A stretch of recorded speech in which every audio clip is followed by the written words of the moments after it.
Si bien el primer viaje de misionero de Pablo ya había acontecido, después del Concilio de Jerusalén, la expansión de la predicación del Evangelio a diferentes zonas del Asia Menor fueron el segundo viaje misionero que permitió que muchas más iglesias fueran conquistadas para el cristianismo.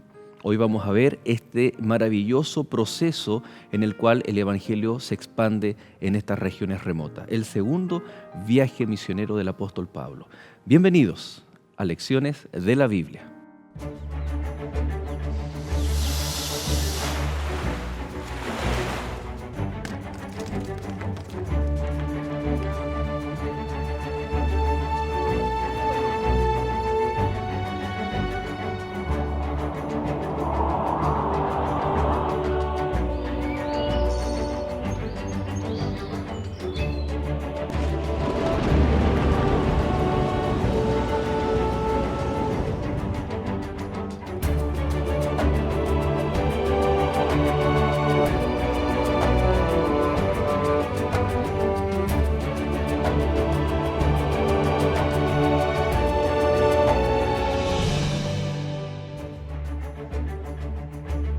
No temas, sino habla, y no calles, porque yo estoy contigo, y ninguno pondrá sobre ti la mano para hacerte mal, porque yo tengo mucho pueblo en esta ciudad.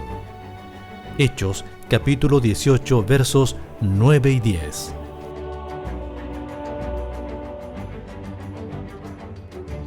Estamos en la lección número 9 de nuestras capítulos, nuestras semanas que estamos juntos compartiendo acerca del libro de Hechos. Precisamente el capítulo que vamos a estudiar el día de hoy es el capítulo 16 del libro de Hechos y también el capítulo 17, donde se resume el segundo viaje misionero del apóstol Pablo. ¿Qué ocurrió?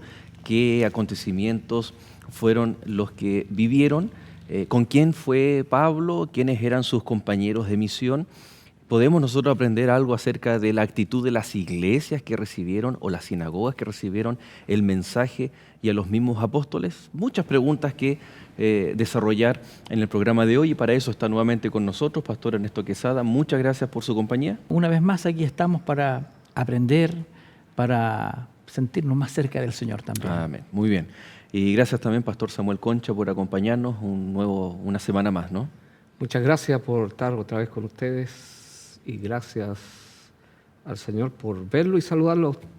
Que Dios los bendiga a todos y esperamos tener un buen estudio. Bueno, para mí es un privilegio, ¿no? No lo había dicho la semana pasada, pero fui pastor, fui oveja. Tú fuiste mi oveja. Usted fue mi pastor y cuando el pastor estuvo ahí también cuando yo era pequeño.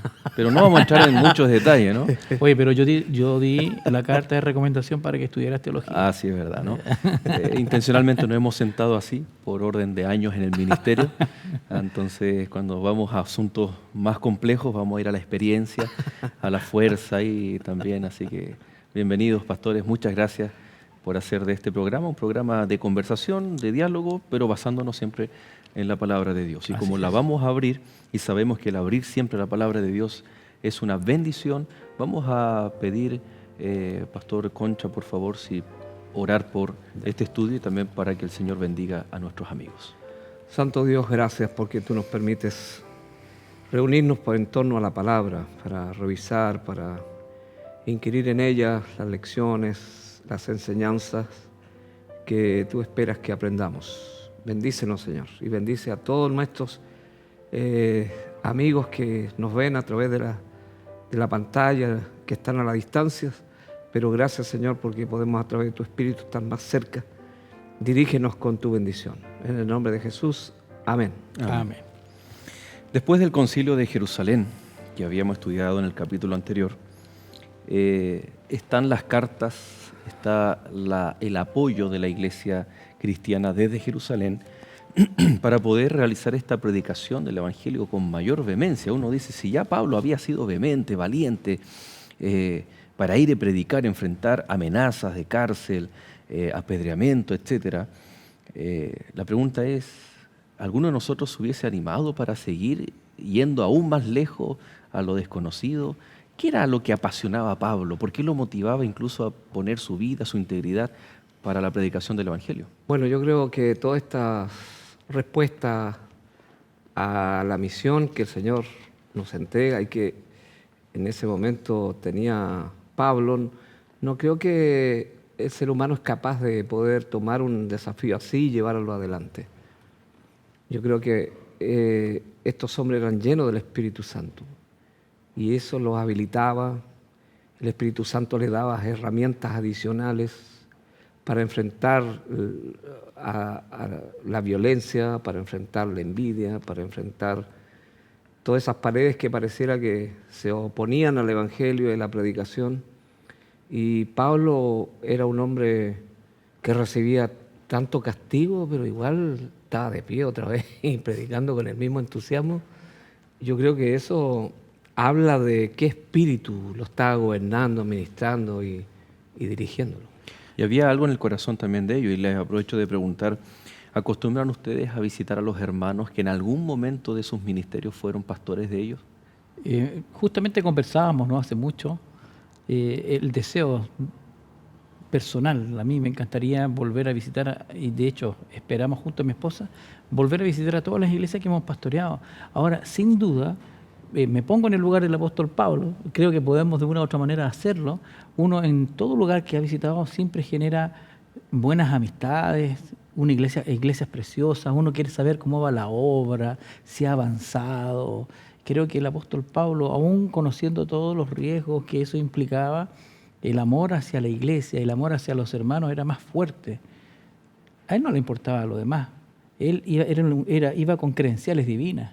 Sabía a quién servía. Y ya habían evidencias suficientes que un problema siempre era para la mayor expansión. Correcto. O sea, había un obstáculo y ese obstáculo permitía que se transformaba en una bendición. Vamos a leer el capítulo 15, el verso 36, que nos contextualiza y nos da el inicio, ¿no? La línea de partida. Dice, después de algunos días, recordemos que después del concilio de Jerusalén ellos van hasta con Bernabé, Pablo y Bernabé van hasta Antioquía, y estando allá dice que después de algunos días, Pablo dijo a Bernabé, volvamos a visitar a los hermanos en todas las ciudades en que hemos anunciado la palabra del Señor para ver cómo están. ¿Qué nos dice este verso, especialmente esa última parte, para ver cómo están? ¿Qué nos dice de Pablo? Bueno, Pablo tenía un sentido muy pastoral en su trabajo. Yo creo que tiene que haber tenido una memoria salvaje para recordar cada hermano, cada situación, cada familia. Y tenía el interés de poder ver cómo están, especialmente después de que el concilio había determinado esto. Pablo tenía el interés de visitarlo para ver cómo habían quedado después de toda esta situación. ¿Se acuerdan de la salutación final de la carta a los romanos? Saluden y comienza a mencionarnos a Priscila, Aquila, a Febe, o sea, Febe era la portadora de la carta, ¿no? A Alejandro, a Rufo, y comienza a mencionar a casi todos los miembros de la iglesia en Roma. Vemos aquí un pastor no solamente que sabe que tiene una responsabilidad, sino también se vincula y se relaciona con las personas que tiene que pastorear, ¿no? Sin duda una memoria también importante. Importante así como la tuya, que te acabas de recordar de todos los nombres, ¿no? No, algunos, no más algunos. Ahora, Bernabé tiene un deseo en su corazón, ¿no? Él le dice, tengo un primo, Pablo, ¿podemos llevar a Juan Marcos? Y Pablo, ¿qué? ¿Cuál es la respuesta de Pablo? Ya había tenido un encuentro, ¿no? Recordamos que en capítulos pasados Juan Marcos se intimidó y no fue a la obra que se le había encomendado. Y Pablo no olvidó ese acontecimiento. El verso 38 dice de Hechos 15, pero a Pablo no le parecía bien llevar consigo al que se había apartado de ellos desde Panfilia y no había ido con ellos a la obra. Y hubo tal desacuerdo entre ellos que se separaron el uno del otro. Bernabé, tomando a Marcos, navegó a Chipre, y Pablo, escogiendo a Silas, salió encomendado por los hermanos a la gracia del Señor, y pasó por Siria, Cilicia, confirmando las iglesias. Es decir, está con Bernabé, le dice, vamos juntos a ver cómo están los hermanos. Y hubo un desacuerdo entre ellos. Y uno puede decir, Pablo, los misioneros, los apóstoles. La unidad, ¿qué pasó con todo lo que ya se había vivido en parte en el Concilio de Jerusalén. Tal vez podríamos leer entre líneas que a lo mejor Pablo, queriendo ir, visitar y seguir predicando el Evangelio, pensaba tal vez que Juan Marcos le iba a ser un estorbo en el avance de la obra. Con lo que no contaba era que Juan Marcos ya ahora había madurado. Bueno, ahí se habla de que de repente no tenemos mucha paciencia con los más jóvenes y reaccionamos a lo mejor imprudentemente. Bueno, aquí la Biblia dice que no le pareció, no dice en ningún momento que se enojó, Claro.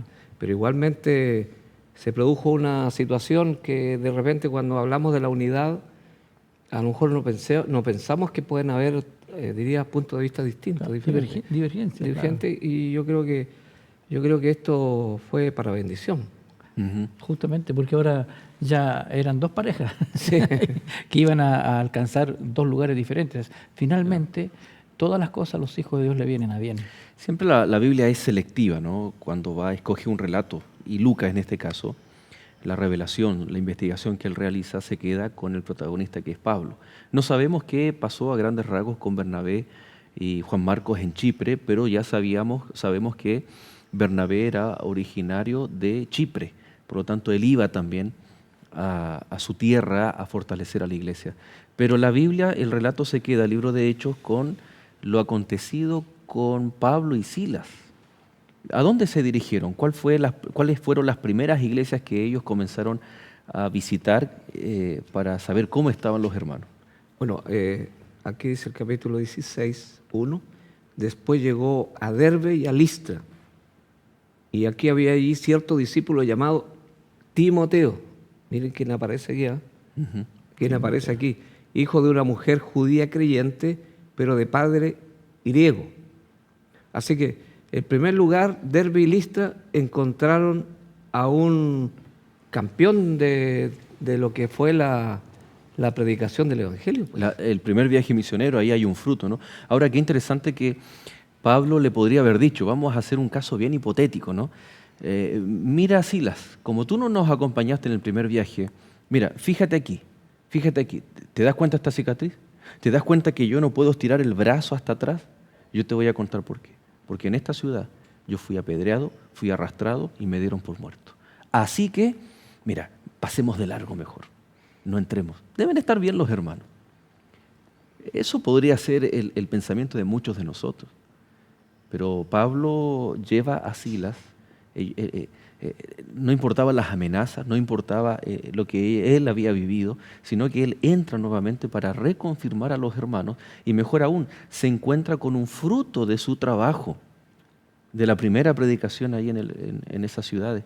Y se encuentra Timoteo y todos sabemos el valor que Timoteo le agregó a este segundo viaje misionero de Pablo. Eso es reconfortante, yo creo que para todo evangelista, para todo predicador, poder ver que el fruto de su trabajo finalmente no ha quedado estático, ha seguido creciendo. El encontrarse con Timoteo, ¿verdad? Un chico joven, es fruto del trabajo que él hizo ahí, finalmente todas esas cicatrices, todo eso que finalmente él tuvo que enfrentar, trajo su fruto. Fíjense que el verso 4 dice, y al pasar por las ciudades, les entregaba las ordenanzas, estas cartas que habían acordado los apóstoles y ancianos que estaban en Jerusalén, recordemos en ese concilio del año 49, para que guardasen las cosas que se habían acordado. Así que las iglesias eran confirmadas en la fe y aumentaban en número cada día. Esto no era un evangelismo o un aumento sin una base, sin un cambio de hábito. Cuán importante es que la iglesia crezca, que personas se agreguen al Evangelio a través del bautismo, pero que en este caso las cartas, la Biblia, sea con un fundamento doctrinario y que fomente la unidad, ser parte de un pueblo. Disculpa, quizás retrocediendo un poquito, me quedé pensando en Timoteo. Timoteo era judío, pero no era circuncidado, era de madre judía, ¿verdad? Y la herencia era por parte de la madre, el padre era griego y no era circuncidado.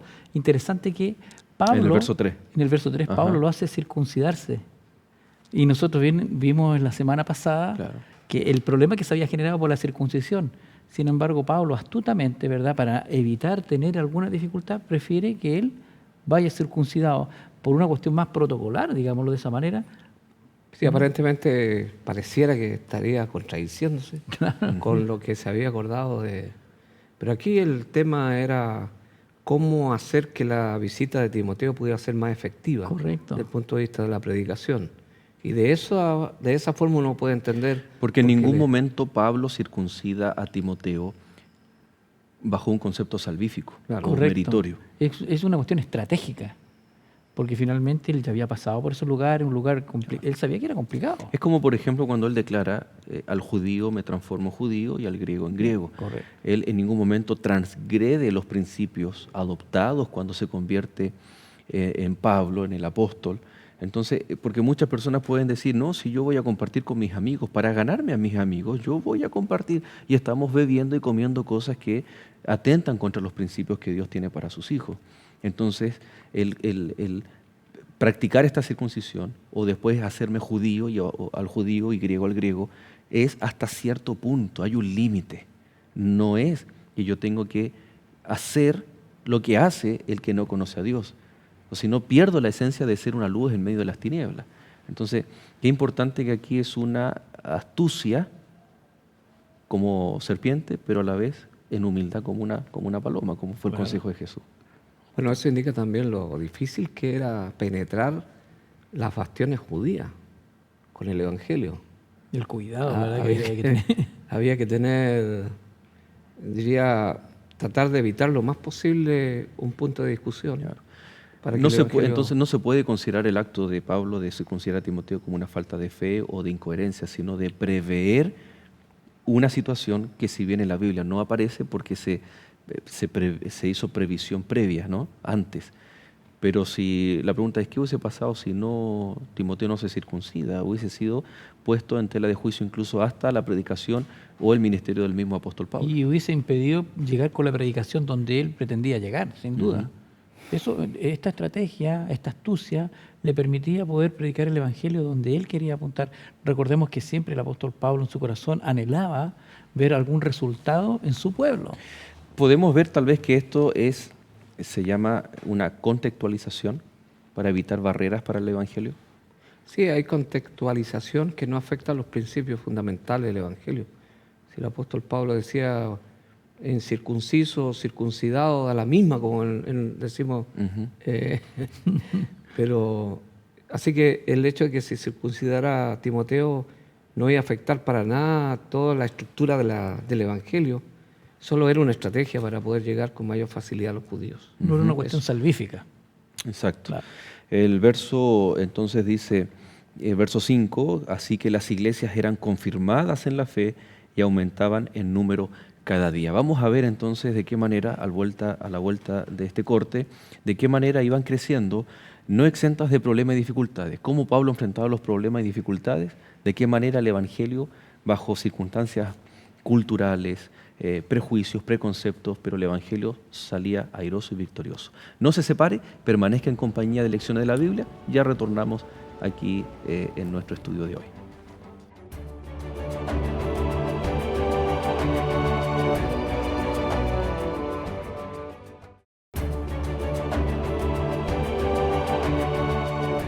Ya estamos de regreso, recordándole a usted que puede entrar en contacto con nosotros a través de esperanza@nuevotiempo.org. Ese es el correo electrónico para que usted nos dé las sugerencias, pedidos de oración. Queremos orar por usted, por aquella situación que está viviendo y pasando. Cuéntenos y nosotros aquí con el equipo de Lecciones de la Biblia estaremos dispuestos y muy gustosos de orar junto con ustedes. Estamos entonces en esta etapa del inicio del segundo viaje misionero, y Pablo recorre toda esa zona de Listra, Derbe, Iconio, ¿no? Reconfirmando a los hermanos. Ahora, él tiene la intención de ir hacia Asia, valga la redundancia, pero dice que el Espíritu, y estamos leyendo el verso 6, atravesando Frigia y la provincia de Galacia, le fue prohibido por el Espíritu Santo hablar la palabra en Asia.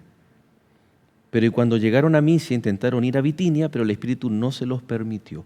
¿Cuál es el rol en este segundo viaje misionero? Ya vimos que en el primer viaje también el Espíritu Santo jugó un rol trascendental, pero acá el Espíritu Santo está haciendo un papel o juega un papel muy importante. ¿En qué consiste este rol? Muy interesante, y dice que ellos tenían un plan. ¿Cuál era el plan? Pasar por Frigia y a la provincia de Galacia. Pero dice ahí que el Espíritu, ¿verdad? El Espíritu Santo les prohibió ir a ese lugar. Ahora, lo importante es que nosotros podemos tener una agenda determinada, tenemos un plan determinado, pero nuestro plan está sujeto a la obra del Espíritu Santo. Claro. Finalmente el Señor nos usa. Ahora, esto tampoco significa que el Señor no quería que el Evangelio se predicase en Asia. Por el contrario, tal vez no era el momento, no era la urgencia en ese momento, porque se lo prohíbe en 2 ocasiones. O sea, la agenda de Pablo y de todos sus compañeros se transformó. Quedó suspendida ese día. Suspendida.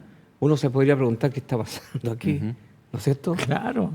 Podría entrar en una preocupación mayor porque al final dice que recién en la noche el Señor le mostró una visión a Pablo y él ve a un varón macedonio, estaba en pie rogándole, diciendo, pasa a Macedonia y ayúdanos directamente. Macedonia no era el plan de Pablo, pareciera por el momento, pero el Espíritu Santo es el que está administrando y mandando el orden por donde tenían que predicar. Cuán importante es estar dispuesto a cambiar nuestros planes, a someter nuestros planes a los planes de Dios. Pero hoy en día, en términos prácticos, ¿cómo yo me doy cuenta de lo que quiero no es el plan de Dios? ¿Cómo para ayudar a nuestros amigos? ¿Cómo sé? Porque podemos ser muy tosudos. Porque muchas veces queremos algo y lo queremos tan y nos justificamos y estamos orando. Yo sé que Dios me va a responder y oramos por aquello que queremos. No sé, voy a hacer un ejemplo como muy trascendental. Esa es la chica con la cual yo me quiero casar y yo quiero casarme, ¿y es el plan de Dios? O tal vez elecciones para la vida que son trascendentales. ¿Ese es el plan de Dios? Y oramos, Señor, y que se haga tu voluntad. Amén. Y claro, sabes que cuando pensaba con respecto a la chica, recuerdo, yo creo que a todos nos debe haber pasado cuando decidí pedir matrimonio a mi esposa. Y yo lo que más quería, más que a mi esposa, era hacer la voluntad del Señor. Y oraba al Señor. Si oraba 3, ahora oraba 10, 15 veces más. Señor, si no es la mujer que tú tienes para mí, Señor, evita que yo llegue al registro civil. Y a veces los hermanos se ríen cuando yo les cuento, pero fue real. Y oraba porque yo amo a mi esposa y en ese momento la amaba también, pero mi preocupación era hacer la voluntad de Dios, porque yo no quería casarme con una mujer que no era la voluntad de Dios, porque sabía que si no era la voluntad de Dios iba a ser infeliz. Claro. Pero en ese ejemplo, al estar uno enamorado ahí, de novio, y si no hubiese sido la voluntad de Dios, uno está dispuesto a para allá ir. Y yo le digo al Señor, me pasaba los semáforos, me fui a pie para darle la oportunidad al Señor de evitar que yo llegara al registro civil. Finalmente no fue así. Ahora, con respecto a tener la certeza, cada mañana, cada día que un hijo de Dios, cada cristiano, nos encomendamos al Señor y le decimos, Señor, hoy dirige mis pasos, dirige mi hablar, cada mañana, Señor, yo quiero hacer tu voluntad y encomiendo mi vida a ti. Ahora, yo tengo un plan, y si ese plan es lo que yo hago en forma práctica, si no resulta conforme a lo que yo quería, te digo, yo me quedo tranquilo. ¿Y por qué me quedo tranquilo? Porque en la mañana yo le dije al Señor, dirige mis pasos. Y te digo, no entro en ansiedad, no entro en ansiedad, no rezongo. Señor, está bien, no hay problema. No hay problema, yo continúo adelante. ¿Cuál es el problema que tenemos? Generalmente es que nosotros dudamos de lo que nosotros mismos hemos pedido. Hemos pedido en la mañana, Señor, yo quiero hacer tu voluntad. Pero resulta que cuando los planes no son conformes a lo que yo quería, entonces reclamamos. Cuando he hecho yo todo lo posible para que las cosas salgan y soy consciente de que he procurado hacerlo y no sale, yo me quedo tranquilo. No porque no lo haya hecho ni porque lo haya intentado, porque sé que Dios de una u otra manera, Él está guiando mis pasos diariamente. Y soy feliz. Correcto. Hay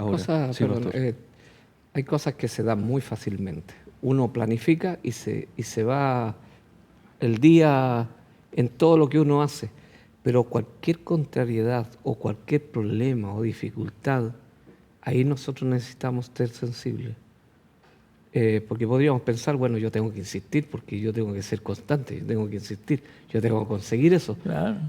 Uno humanamente, cada problema que aparece, hay un principio de reacción lógica. Pero en el tema de cuando pedimos la dirección de Dios, uno necesita ser consecuente con lo que ha pedido al iniciar el día. Y hay cuestiones que no se dan y no se dan. Y uno necesita ser sensible, decir y elevar una oración, decir, Señor, ¿Qué pasa? ¿qué pasa? ¿Será tu voluntad? Ayúdame a tener claridad. Y ahí donde hay un juego, yo pienso, ¿no? Hay un juego entre que las cosas no resultan y la impresión del Espíritu Santo sobre la mente y el corazón. Ahora, dos cosas. Señor, te pido que me regales una moto. El Señor sabe, tal vez voy a terminar, el ejemplo es bien trivial, ¿no? Pero preguntarnos si tal vez lo que estoy pidiendo es algo beneficioso para otros, no solamente para mí.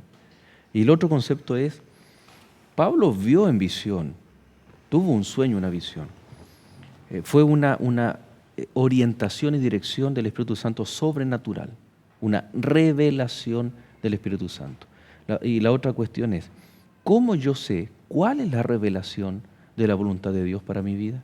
Me parece que de todas maneras igual, cuando nosotros pedimos acá la intervención del Espíritu Santo, de la voluntad de Pablo o de la nuestra, también tiene relación con la predicación del Evangelio. A veces no podemos presumir de que, por ejemplo, qué sé yo, en cosas triviales, o sea, la voz del Espíritu Santo va a ser bien específica en torno a la predicación del Evangelio. Yo creo que si nosotros hemos buscado a Dios en oración y nuestros planes son conforme a la predicación, Señor, haz conmigo lo que quieras, llámame donde quieras. Puede ser, oye, que no sé si se podrá repetir esta experiencia con nosotros o con cualquier de nuestros amigos. Se podrá repetir esta experiencia de soñar y que en ese sueño yo tenga claridad de que es una orden de Dios. No sé si ustedes han tenido alguna experiencia en este sentido. Yo quisiera contar una, tengo varios testimonios, sin ser presuntuoso, ni mucho menos, pero en mi agenda era pastor en Villa Alemán, en Viña del Mar, con el pastor Hugo Moyano, aquellos tiempos estamos hablando. Y yo tenía en mi agenda la visita de unas personas, sabía quién era, pero no sabía dónde vivía, era la primera vez que le visitaba. Voy camino hacia allá, oré antes, Señor, dirige mis pasos, mi hablar, mi acción, dame la gracia, etc. Y de repente me veo en un lugar que yo no conocía, en Viña del Mar, en esos cerros que hay por allá, y no doy con la casa. Y no sabía qué hacer. Llegaba la hora en que tenía que encontrarme con la persona en su casa y no doy con la casa. Y yo digo, bueno, Señor, voy a preguntar. Y no pasaba nadie.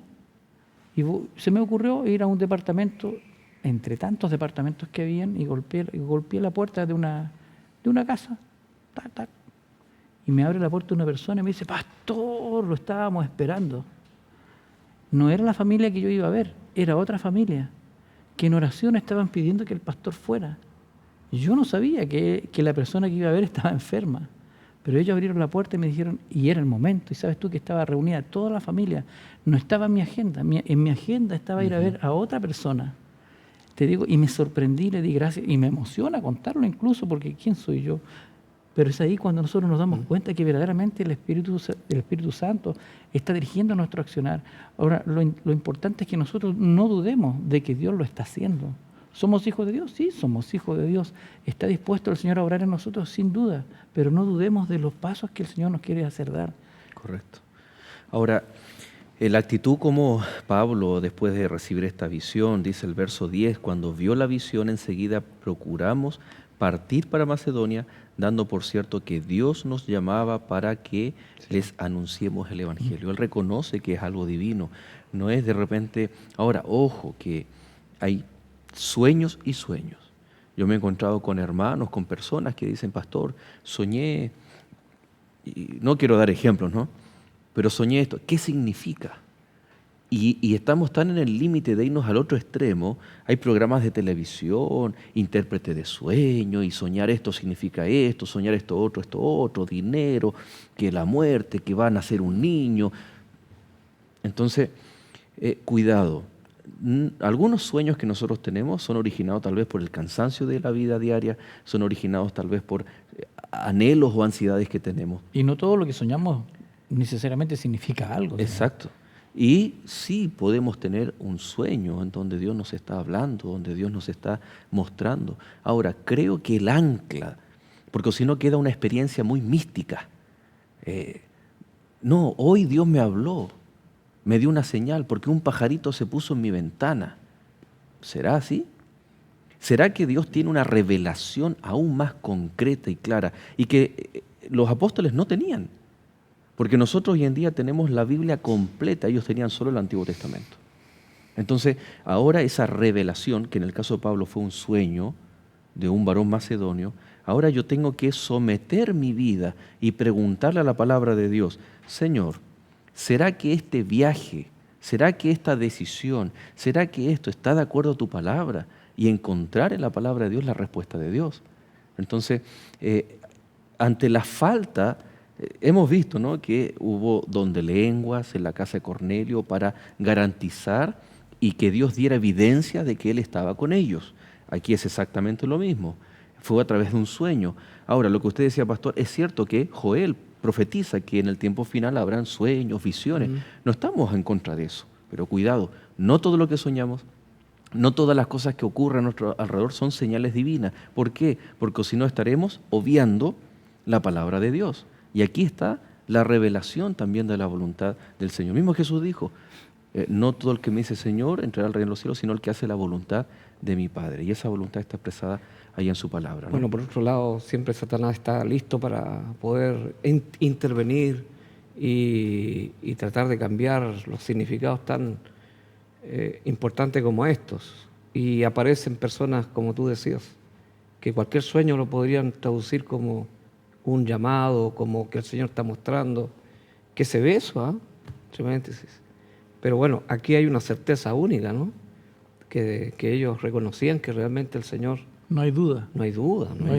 Y esto fue la base para que en el siguiente bloque vamos a ver toda una seguidilla de, nos quedan unos 3 minutos aún, de una seguidilla de vivencias, lugares, situaciones, ¿no?, que en el primer viaje misionero ya tenemos como la base. Entraban a la sinagoga, buscaban a los judíos, ahí sobre esa base comenzaban a predicarles también a los gentiles.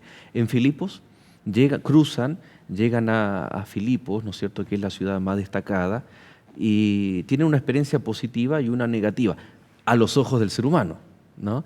¿Cuál fue la experiencia positiva que ellos procuraron una sinagoga, ¿no?, y no la encontraron? ¿Qué fue lo que pasó? Bueno, era la costumbre de Pablo ir a la sinagoga el sábado.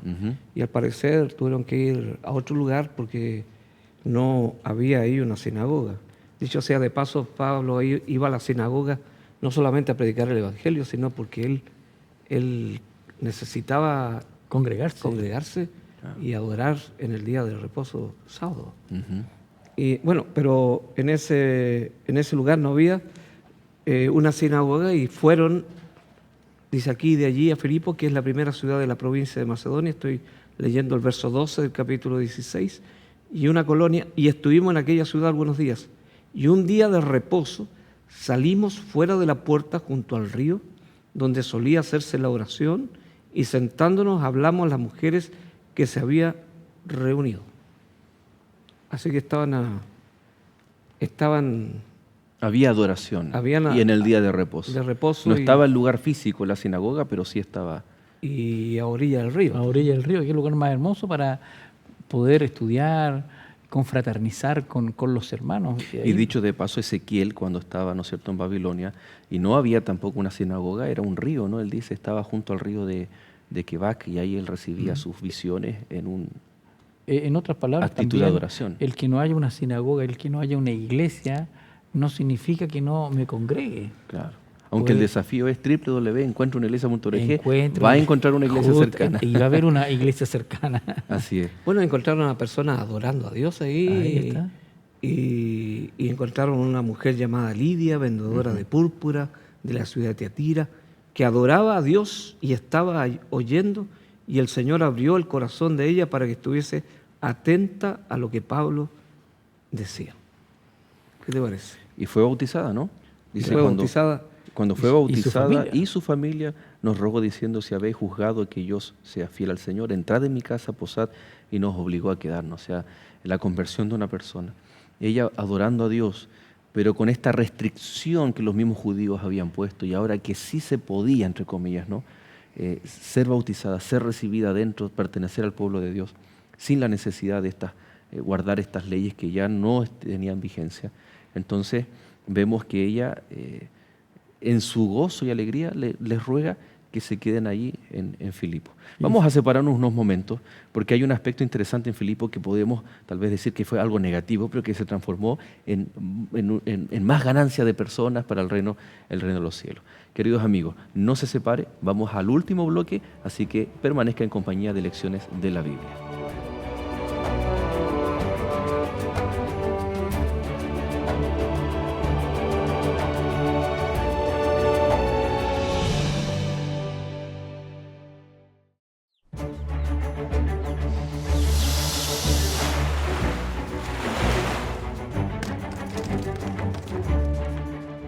¿Te has preguntado por qué hay sufrimiento?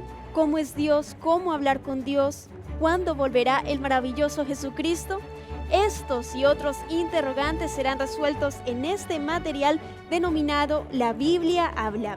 Este material es preparado por la Escuela Bíblica de Nuevo Tiempo y es totalmente gratuito. Llega hasta tu hogar.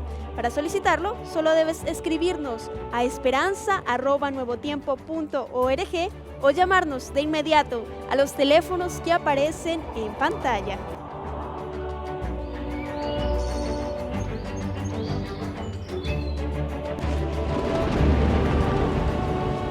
Gracias por estar en compañía nuevamente de Nuevo Tiempo, Canal de Esperanza. Estamos en Lecciones de la Biblia, temporada Libro de Hechos, y estamos muy contentos de que usted esté en nuestra sintonía, a través del canal, a través de la plataforma en Internet, YouTube, y estamos compartiendo aquí estas experiencias maravillosas del segundo viaje misionero de Pablo. Ya estuvimos hablando el bloque completo anterior acerca de la dirección del Espíritu Santo. Ahora veamos los efectos. Nunca el Espíritu Santo va a llevar a alguien a que algo negativo sea causa de disensión y destrucción y algo negativo propiamente tal, sino aún las cosas negativas se transforman en bendición. Ya dijimos que Pablo y Silas llegan a Filipos, allí se encuentran con Lidia, la bautizan a ella, a su familia, pero cuando iban por la calle, ¿qué fue lo que pasó? Algo causó el enojo del pueblo o de algunos líderes del pueblo, personas influyentes, y hace que Pablo y Silas terminan en la cárcel. ¿Qué es lo que hacía grandes rasgos fue lo que ocurre? Bueno, apareció una joven ahí en escena. Dice aquí la escritura en el verso 16 que era una muchacha que tenía espíritu de adivinación, la cual daba gran ganancia a sus amos adivinando. Y esta, siguiendo a Pablo y a nosotros, daba voces diciendo: estos hombres son siervos del Dios Altísimo, quienes os anuncian el camino de salvación. Oye, buen mensaje, ¿no? Era bueno y estaba diciendo la verdad. Está diciendo la verdad. Y esto lo hacía por muchos días, más desagradando a Pablo. Tiene que haber sido una cuestión desesperante. Desesperante. Este se volvió y dijo al espíritu: te mando en el nombre de Jesucristo que salgas de ella, y salió en aquella misma hora. Vamos a detenernos un poquito ahí. Algo bien interesante. ¿Era algo bueno o era algo malo? Lo que la mujer decía, Claro. Estaba diciendo una verdad. Entonces, aquí vemos que la mujer hace una declaración correcta, pero es a través del espíritu de adivinación. ¿Se imaginan si Pablo hubiese dicho, esa mujer tiene razón? Hubiese estado avalando que el espíritu de adivinación, y hubiese estado avalando eso, contrario a lo que ya en Deuteronomio se le estaba aconsejando al pueblo. Sin embargo, podemos notar también que Pablo le dio tiempo porque no lo hizo la primera vez. Dice que fue constante en esto. Tal vez si lo hubiese hecho la primera vez, hubiese evitado las siguientes veces. O sea, ¿por qué tuvo que esperar? ¿Por qué tuvo que tomarse su tiempo para expulsar ese espíritu de adivinación? Claro. Me parece que lo que ella estaba diciendo era correcto, muchas personas lo escuchaban, pero fue tan constante también, puede ser otra posibilidad, fue tan constante que finalmente no solamente en el agobio, sino que pasó a ser prácticamente una burla de lo que estaba haciendo el apóstol. Fue en el momento en que el apóstol también la reprende. Y el espíritu salió y claramente la fuente de dinero de estos hombres se acabó. Ellos van a los magistrados y acusan a Pablo y Silas de que ellos estaban alborotando la ciudad. Y el texto bíblico señala que después de haberles azotado con varas, azotado mucho, los echaron en la cárcel mandando al carcelero que los guardase con seguridad. La pregunta es, cuando estaban en la cárcel, ¿qué hacía? Yo me acuerdo de pequeñito, ¿no? En la historia de la iglesia. ¿Qué hacía Pablo y Silas en la cárcel ahí en Filipos? Cantaban y oraban. Bueno, por eso te digo que tiene que tener algo distinto solamente a condiciones humanas, porque una persona que recibe ese tipo de acusaciones, que eran acusaciones, diría, fabricadas, malintencionadas, y por eso fueron a la cárcel injustamente, y en vez de tener un espíritu de, ¿cómo se llama?, de molestia, de rabia, y de que a lo mejor podía ser justificable, ellos dedicaron tiempo para alabar, para cantar, para orar. Imagínate. Porque me parece, perdón, que el tema está aquí en que ellos saben perfectamente que es Dios quien dirige sus pasos. Ellos nunca tienen duda de que donde quiera que vayan es conforme a la voluntad de Dios. El que vayan a la cárcel, el que sean azotados de una u otra manera, ellos saben que Dios está dirigiendo sus vidas, aunque con dolor, porque vamos a decir que te den un latigazo no es como para estar cantando, pero sin embargo ellos confiados en que Dios tenía un propósito detrás de todo eso. Porque Dios no aflige ni entristece voluntariamente a sus hijos. Bueno, todo esto, para poder la capacidad de soporte, para pasar todo esto, eran hombres sin duda llenos del Espíritu Santo. Y fíjense que el verso 25 dice, pero a medianoche, orando, Pablo y Silas cantaban himnos a Dios y los presos los oían. Bueno, adelantándonos en la historia por razón del tiempo, vino un terremoto, ¿no? La cárcel se sacudía, sus cimientos, las cadenas de todos se soltaron, de todos. Cuando Pedro estaba encarcelado y vino el ángel, solamente cayeron las cadenas de Pedro, pero aquí es de todos. Y ustedes conocen la historia, ¿no? El carcelero, al ver que su responsabilidad, él había faltado su responsabilidad de velar para que todos los presos quedaran presos, entonces él decide matarse. Y es cuando Pablo le dice, no te hagas daño. Estamos todos acá. Y llama la atención que puede ser literal como también puede interpretarse homiléticamente. Dice, y pidiendo luz, vio que todos estaban allí. O sea, ese pedir luz no es solamente para ver, sino él había escuchado los himnos, las oraciones. Qué tremenda testificación. Y ahí viene esto de pedir la luz ahora del Evangelio. ¿Por qué estos hombres fueron encarcelados? ¿Por qué reaccionan así? ¿Por qué? Etcétera. Impresionante, ¿no? El poder de la testificación aún en medio del dolor, del conflicto, de la cárcel. Y todas esas circunstancias, porque en realidad el carcelero sabía lo que le esperaba si los presos se arrancaban. Sin embargo, cuando ve que todos los presos están ahí, queda realmente anonadado, impresionado. Y dice el verso 29, y entonces pidiendo luz se precipitó adentro y temblando se postró a los pies de Pablo y Silas y sacándolos les dijo, señores, mira qué pregunta más trascendental. ¿Qué debo hacer para ser salvo? ¿Qué pregunta, ¿Y ¿no? de dónde escuchó él la salvación? ¿Habrá sido un himno, una oración?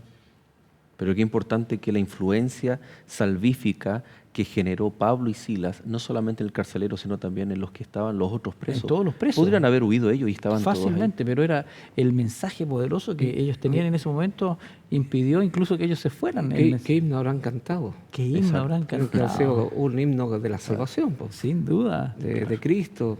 Qué Porque el hermoso. carcelero, bueno, ¿sabes lo que iba a decir yo? Que Pablo estaba entendiendo por qué razón el Espíritu Santo le dijo que fueran a Macedonia.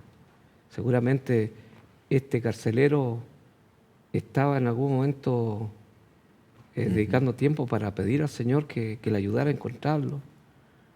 O sea, el Señor no da nunca un paso sin que haya un propósito de por medio. Exacto. Ahora, el desafío que tenemos es terminar el viaje de Pablo en los pocos minutos que nos quedan. Vamos a trabajar con contrastes. La siguiente ciudad era Tesalónica y Berea.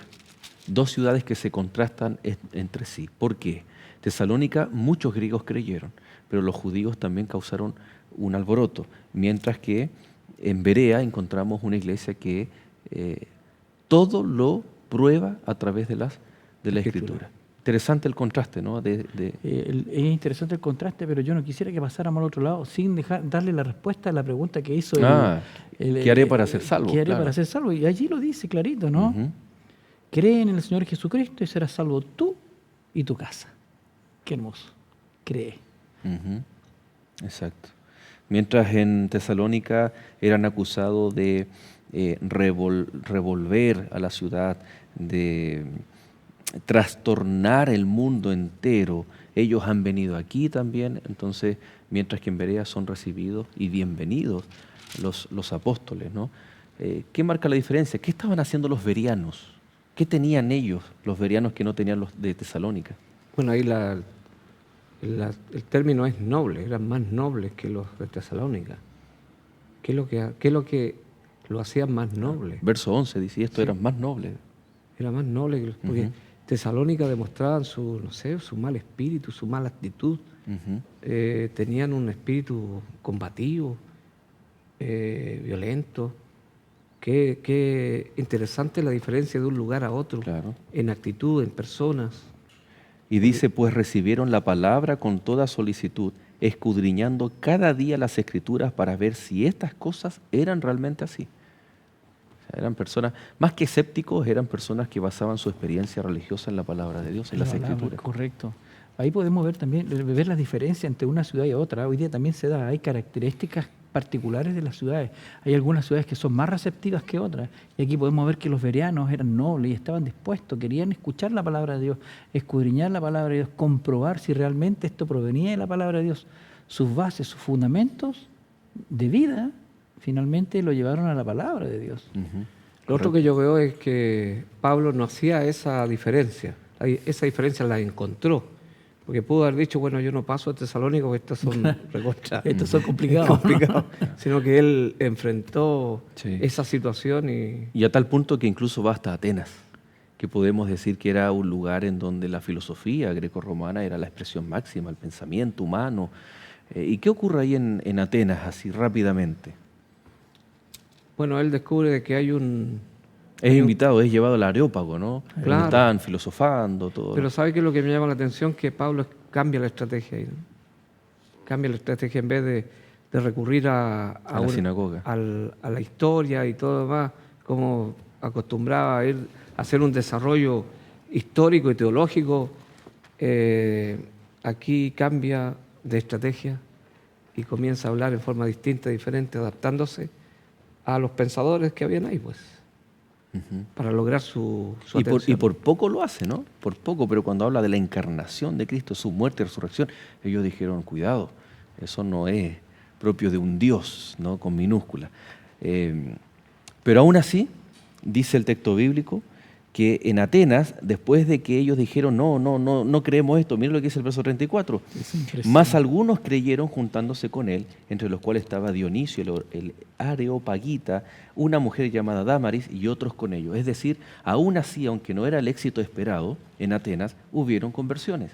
O sea, importante conversión. Pablo era guiado por el Espíritu Santo, pero él también decidida, no era una marioneta del Espíritu Santo. Ahora, para terminar, en Corinto hay un texto que dice, por ejemplo, verso 5, capítulo 18, verso 5, y cuando Silas y Timoteo vinieron de Macedonia, Pablo estaba entregado por entero a la predicación de la palabra, testificando a los judíos que Jesús era el Cristo. Miren ese concepto en Corinto. De hecho, es el tiempo, en el segundo viaje misionero, en donde más tiempo se queda. Y él dice, estaba entregado por completo. Verso 9.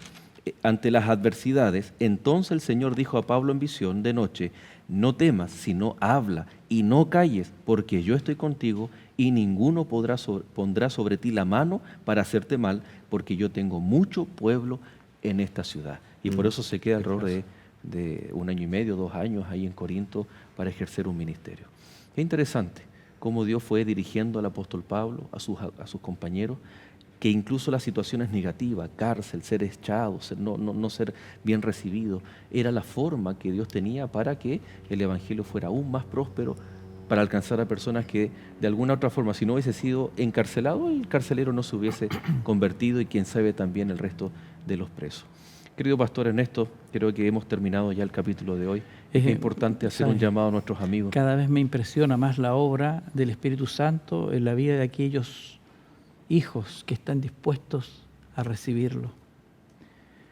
Querido amigo, encuentro una iglesia.org. Acércate a una iglesia. Acércate a una iglesia. Es importante que te puedas congregar. El apóstol Pablo, aunque no encontró una física, logró formar una y levantó una iglesia en aquel lugar finalmente. Quiero invitarte a encontrar una iglesia.org y acompáñanos. Tal vez hay tantas ataduras, hay tantas cadenas que te tienen atado a este mundo. ¿Quieres liberarte de esas cadenas? Solo Jesús puede liberarte de esas cadenas. ¿Cuáles son esas cadenas? Tú las sabes. ¿Es un vicio? ¿Qué es lo que es? Tú lo sabes. Estás luchando constantemente, quieres dejar de fumar, quieres dejar el alcohol, quieres dejar las drogas, quieres entregar tu vida a Jesús y no puedes porque esas cadenas te tienen atado. Bien declara aquí la Escritura que las cadenas de aquellos presos fueron sueltas por el poder del Señor. Cuando aquel carcelero escuchó ese mensaje cantado, comprendió que delante de él había un mensaje maravilloso y pregunta, ¿qué debo hacer para ser salvo? Cree en el Señor Jesucristo y serás salvo tú y tu casa. Hay cadenas que te atan, pero si hoy entregas tu vida a Jesús, esas cadenas serán rotas y serás salvo tú y tu casa. Busca una iglesia.org. Yo quisiera pedir al Señor que pueda liberarte de esas cadenas y quisiera poner tu vida en las manos del Señor. Es mi deseo que todo aquello que te ata y te impide acercarte a Jesús hoy pueda ser roto. Acompáñame a orar. Vamos a inclinar nuestro rostro y vamos a orar. Querido Padre, cuán grandes son tus obras en toda la tierra. Grande es tu nombre, Señor, el único que puede romper las cadenas que nos tienen atados a este mundo. Señor, tú conoces a aquel amigo que un vicio, son tantas las cosas que nos pueden tener atados a este mundo, Señor, pero en su mente está el deseo de ir a Jesús. Te ruego, Señor, en esta hora, que rompas esas cadenas de ataduras. Libéralo, Señor, que pueda ser salvo él y toda su familia. Aceptemos a Jesús como nuestro Salvador. Él transformará nuestras vidas y la tuya también. Querido Señor, hoy en esta hora como ministro del Evangelio te imploro que tú bendigas a nuestros amigos que nos acompañan en esta hora. Libéralos, Señor, y que puedan tener un encuentro precioso con Jesucristo, nuestro Salvador. En el nombre de Jesús te pedimos todo esto. Amén. Amén. Muchas gracias, Pastor Ernesto. Nosotros nos volvemos a encontrar en el siguiente capítulo. Próxima semana nos volvemos a encontrar. Así es. Pastor Samuel, muchas gracias por su compañía. Vamos a orar ahí por su ministerio, por su familia. Que el Señor le bendiga. Muchas gracias. Y queridos amigos, ha sido un gusto poder haber compartido esta lección de la Biblia del libro de Hechos. Prepárese, nos encontramos la próxima semana en el siguiente capítulo de Lecciones de la Biblia y usted permanezca en compañía de Nuevo Tiempo, canal de Esperanza.